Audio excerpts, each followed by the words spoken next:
मुंबई पुणे एक्सप्रेसवेवरनं प्रवास करणाऱ्यांना आजपासून जास्तीचा टोल द्यावा लागणार आहे, कारण IRBने आता टोलवाढीची घोषणा जी आहे ती केलेली आहे। त्यामुळे आता ही टोलवाढ सुरू झालेली आहे।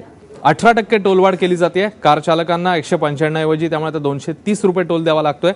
या टोलवाढी विरोधात वाहन चालकांनी तीव्र नाराजी व्यक्त केली आहे।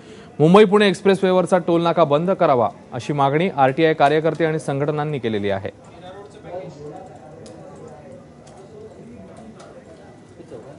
आणि कोणत्या वाहनांसाठी आजपासून नेमका किती टोल जो आहे तो द्यावा लागेल, तर कारसाठी आधी 195 रुपये मोजावे लागायचे, आता हीच रक्कम 230 झाली आहे। मिनी बस करता आधी 300 रुपये द्यावे लागत होते, आता 355 रुपये मोजावे लागतील।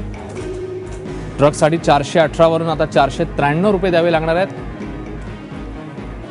तर बस करता 572 वरून 675 रुपये इतके द्यावे लागतील।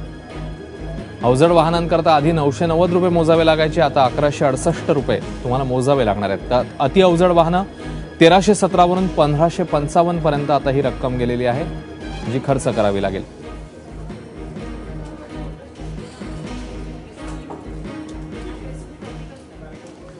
आणि या टोलच्या दरवाढी विरोधात नेमकी नाराजी कशी व्यक्त होते बघूया।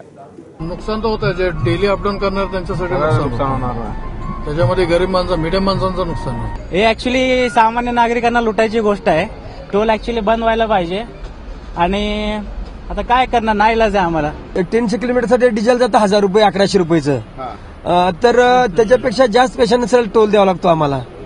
टोल परवडत नाही, गरीब माणसांना त्रास आहे टोलचा।